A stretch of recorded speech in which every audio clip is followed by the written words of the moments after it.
Well, there's a woman in Australia called Jane Thompson who started an event company. It's called the Fabulous Ladies Wine Society, which is a very girly name. But what she did was she aimed it at women who were professionals, so women who were lawyers, doctors, bankers, and so on. And she could see that they weren't being served. So she just had dinners where people had come. And in the early days, when she'd invite winemakers, they'd bring along Moscato and Rosé. And she was like, no, I want you to bring your best wines. And what the winemakers who followed up on that discovered is that that women really want high quality products, and they saw when they went to those dinners. And so up until COVID, I think Jane was, she was booked out from winemakers wanting to participate in those dinners for a very long time. So the opportunity is huge. It is. Here's an interesting one, because you've written about this, but it just really intrigued me. Still in the marketing realm, but moving a little bit on what can wine learn from the sex toy industry when it comes to retailing wine?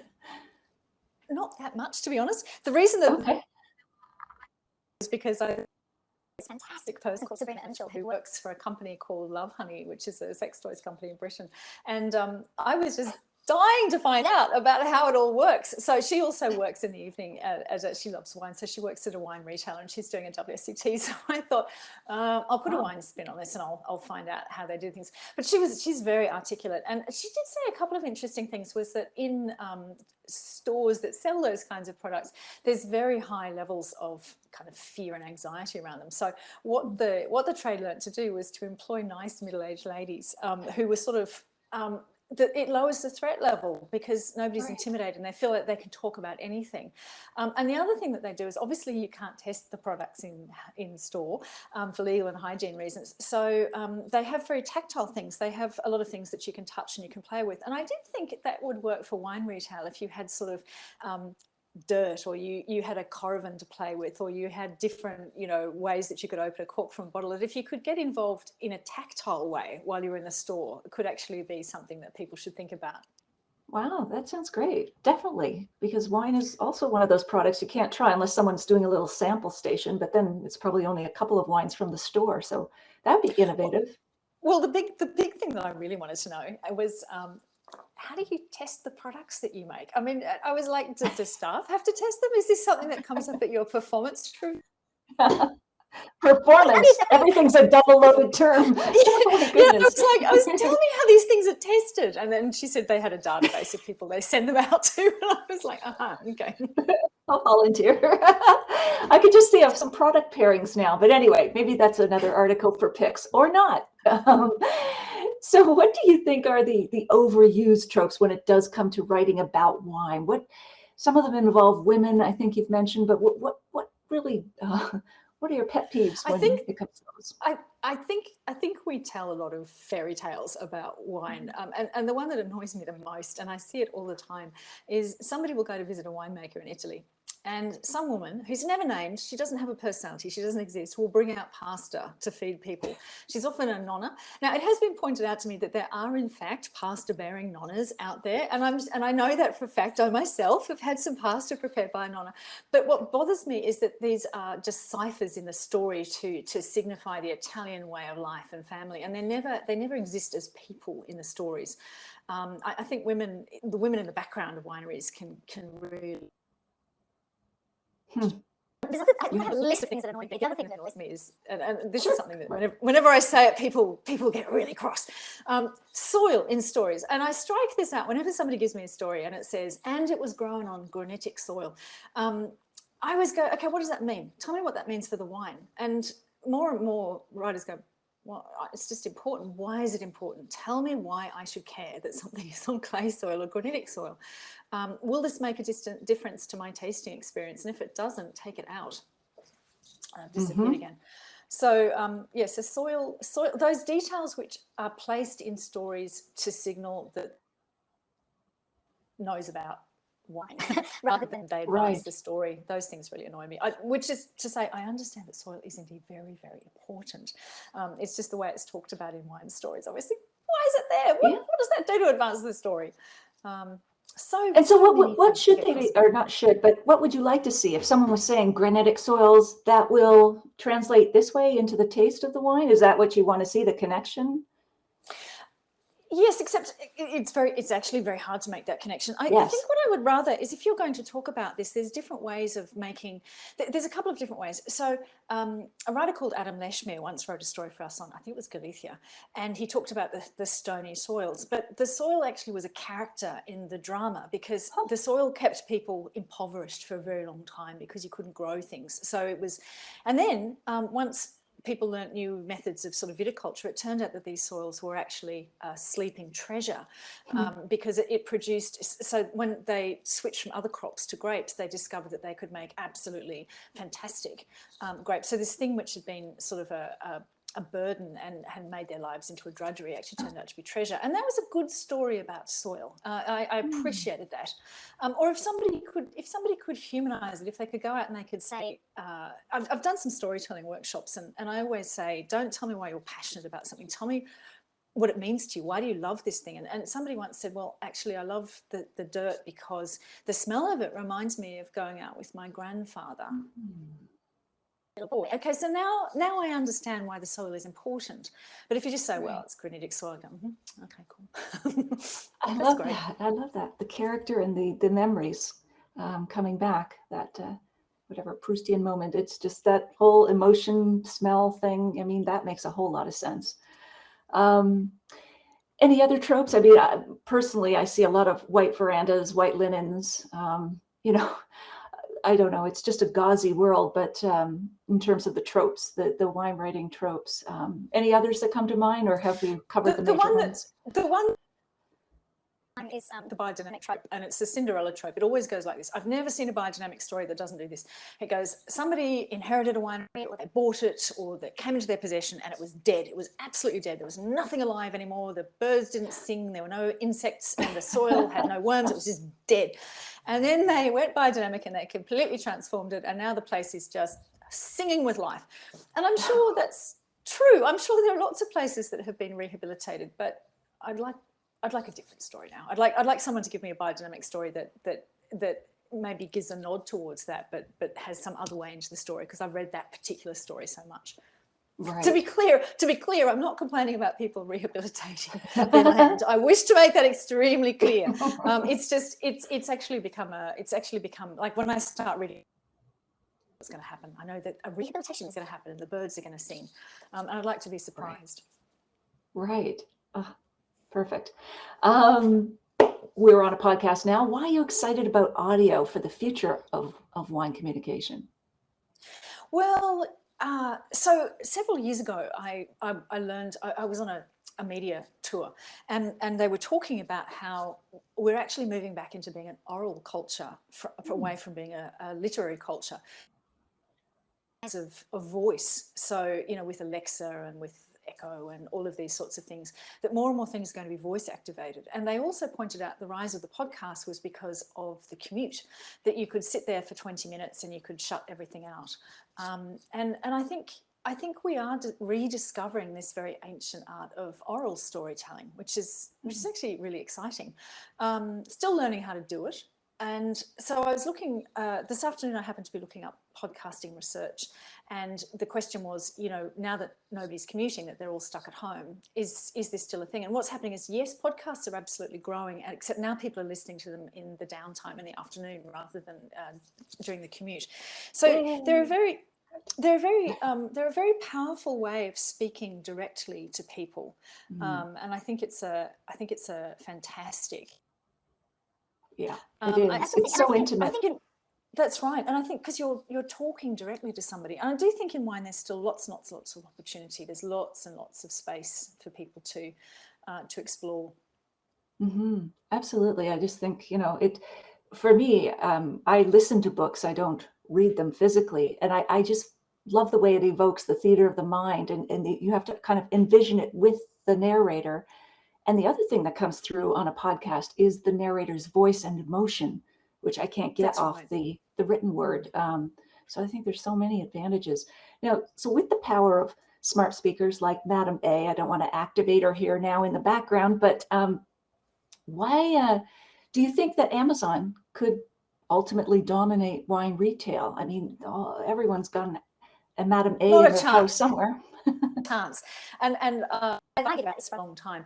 Amazon does a really, really poor job of selling wine, because Amazon's basically a big warehouse in cyberspace. And so you enter idea of what you would like. You'd like to buy a horse blanket or a wrench or something. And then Amazon comes up with the best-selling wrench or the best-selling horse blanket, and makes a couple of other recommendations, which it is paid to do, and you buy it. But that's not how people buy wine. If you go into Amazon and you say, oh, I'm not really sure what I'd like a Cabernet Sauvignon, it's going to offer you the most mass market Cabernet Sauvignon, because that's what its algorithms are telling you. It has no ability to allow you to discover something that's not that. And the other thing is what we were talking about earlier, which is the way that managed. If you put wine keywords into Amazon, you'll get wine, but you'll get a whole lot of other stuff as well. It's simply not a very good system for discoverability, which is what you need. So I'm sure that they will probably sell lots of mass market wine, but I don't have any faith long term in Amazon. And people tell me I'm wrong all the time, and yet people have told me about this for 10 years, and Amazon still haven't managed to become a big player in wine. And that is surprising, because they do have a tendency to hone in wherever there is a great business case, like insurance or healthcare, whatever. And they're great at the long tail, but you're right. I think wine is still going to be a hand sell. Not sure how they're going to. You also need somebody internally who really knows a lot about wine in order to make it work. So they've tried private label, they've tried bottling their own wines, but you've got to have a wine expert to do that, and you've got to have a whole supply chain. And then in the end, the margins are really, really low compared to a lot of other things that Amazon is selling. So I can't see. And also, people don't buy wine by just going in and typing this is going back to Pix. It's not just that you can type something in and find it. It's that Pix will actually say, well, try this. And you can join in a whole ecosystem of what wine is about. Amazon doesn't offer you that. And I'm not saying that just because I work for Pix. I'm saying that because I've been saying that about Amazon for years and years. Sure. Yeah, that totally makes sense. And it's not very scalable to have those personal recommendations. Amazon likes scalability. That's right. Kind of their business model with the mass merch. Yes, they do. But apparently Pix does too. But anyway. We love profit. We're going to make a lot of it.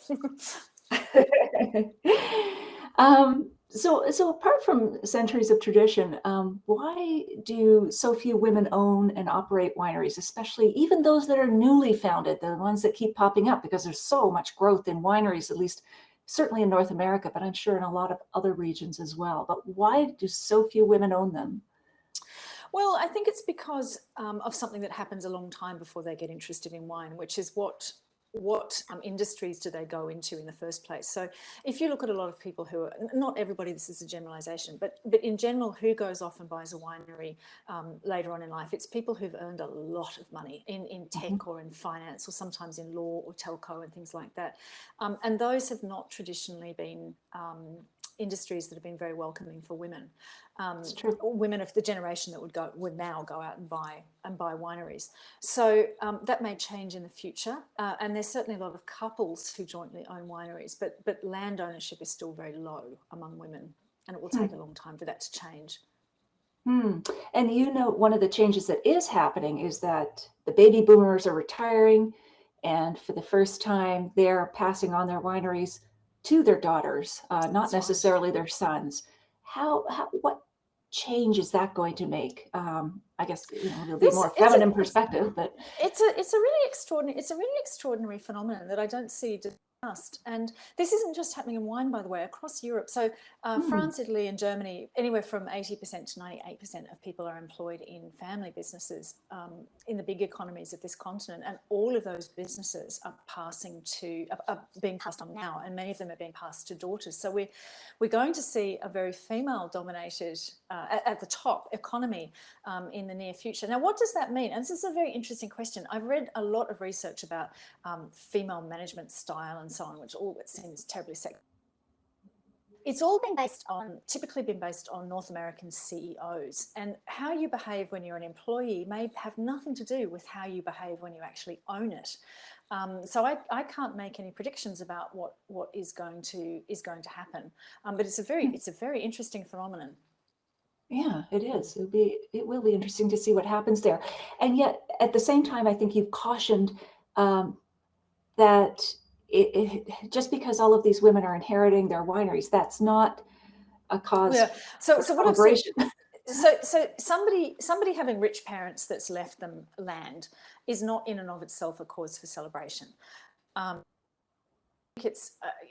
think one of the things in wine is we can be over dazzled by sort of rich people quite often, or people who've just inherited something, and so we've already seen some evidence, especially in Italy, of women who've inherited wineries who are doing really fantastic things with them, and in those cases, I think those are women to be celebrated. But the fact of somebody inheriting something is not in and of itself something to be celebrated. It's what they do with it once they've got it, which I think is very interesting. I was talking to a woman here in Germany, and she studied in Geisenheim in the 90s, and her uncle said to her, "A woman will be in my winery over..." And you know what? She got the winery, so he was right. There's poetic justice or whatever, long term. And she's a really good winemaker. She's a fantastic winemaker. Well, that is fantastic. Oh, wow. And one more that I thought was really interesting. Why don't you think the fast foods metaphor works when it comes to wine? So Michael Pollan has written Omnivore's Dilemma, among other books, talks about, going to the source and following it through, and why fast food is ruining food. But why doesn't that work for wine, do you think? Oh, so a lot of people like to use this metaphor of sort of artisanal wine, and then there's like junk wine. There's big mass market wine and stuff. And I find this fails as a metaphor for the simple reason that the wine industry is not structured the same way as the food industry. So if you look at, and again, it's a very North American perspective, because the food industry in Europe is not structured this way either. But in what Michael Pollan specifically was talking about was these very, very sort of big agriculture, these very big conglomerates and very big corporations that, have vast fields of corn and soy, and are using the excess to sort of spin into very strange and unhealthy products. And then contrasting that, you have these very small farmers that are sort of making heritage things and vegetables and so on. Now, that model doesn't work for wine because although you do have big companies in wine, you have some really big companies, but some of the biggest companies are actually family-owned companies. We have very few shareholders.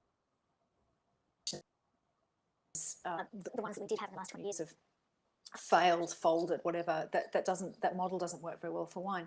But as well as the small artisanal and the big family companies, we have a whole other range of things. We have medium-sized things, we have negociant winemaking, we've got cooperative winemaking, we've got all different sizes and models. So it just simply doesn't fit into that food model. That sounds like a good thing then. More diversity and different sizes of business. And also you often find sort of hybrid. Somebody that is making a big cash cow product that might be a mass market product, and then they're using the money from that to make a really high-end artisan as well. Right. So wine is actually a very, very, very diverse area, and I think sometimes that diversity doesn't get the full recognition it deserves. That's great.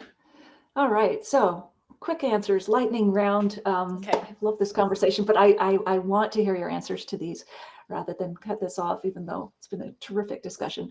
What is something that you believe about wine with which some people might strongly disagree? We've covered some of that. I think sulfur's okay. I think sulfur's okay by me. All right. And what is it about? Why do you think that? And what do people say? Why would they disagree with you? Well, some people think that that sulfur is the devil's stone, which actually, historically was considered, I guess, but that sulfur completely kills off the expression of the grape, and it's just a terrible thing, and you should get rid of it and just let the grape speak for itself. Whereas I think a certain amount of preservation and judicious use of sulfur to keep bacteria and things at bay is perfectly fine by me. I'm happy to drink wine that's had sulfur added to it or had sulfur treatment. So it preserves, stabilizes the bottle from spoilage or whatever. Yeah, okay, cool. What is a favorite childhood food you've had, and what would you pair with it now as an adult?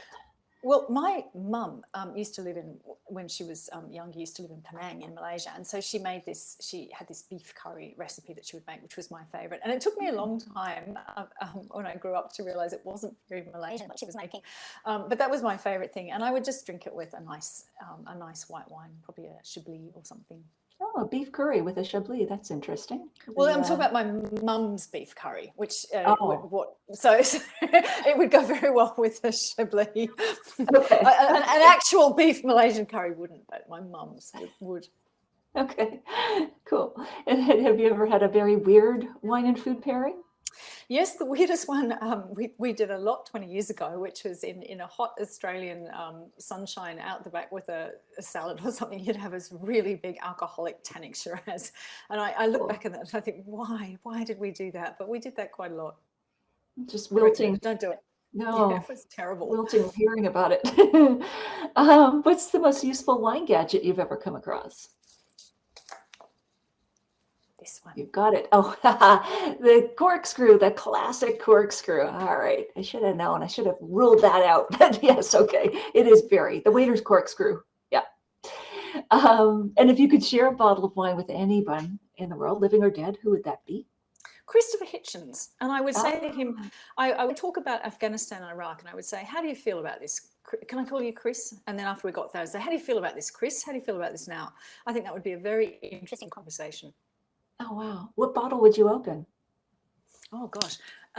Well, it depends. It depends who's paying. Am I paying or is he paying? This is the thing. Well, or is this being provided by whoever puts this together at dinner? This is a key question. That's right. Yes. Okay. Well, you're both in a war-torn country, so maybe it's whatever's at the bar, I guess. Yeah, whatever's there. Yeah. We'll drink it. And if you could put up a billboard in downtown San Francisco, what would it say? It's going to say, you're probably okay. Stop worrying. Have a glass of wine, maybe. That's what I used to say to people when I was being an astrologer. I say, look, it's going to be fine. It's going to be okay. And they go, really? Can you promise that? And I go, I can't promise it, but it will probably be okay. That's great. If you could be a wine, which one would it be? Well, the wine that I'm really, really in love with at the moment is I'm really in love with German sparkling wine. So I would be the Aldinger Brut Natur, which is not exported, but it is an extremely wonderful sparkling wine. And I would be it because it's rare and people would talk about it. Lovely. And which wine would be served at your funeral? The worst possible one, so that everyone would miss me a lot and say she would never have served us a wine like that. It's whatever's hideous, that's what's going to be served at my funeral, so they miss me. I love that. I love that. Oh, I must change my will. What's the most interesting question you've been asked? Oh, so many questions. I'll tell you. Why don't I tell you the most embarrassing question I've been asked? Yes, please. So I was at a big conference and I was talking about storytelling and crafting and stuff like that. And I was kind of pontificating like I do and handing out advice. And then somebody said to me, "What's the best story that you've ever been told?" And you know what? I couldn't think of a single on stage being filmed going. At the storytelling conference. Yeah. That's great. That's really meta. Yeah. That's great. There you go.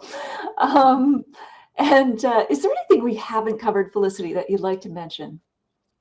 No, I think we've covered it all, really. I think you know me inside out. You've revealed it. You've stripped my soul. You know my secrets. Wonderful. I love how you've, as I said, been so open with us. How can people get in touch with you online?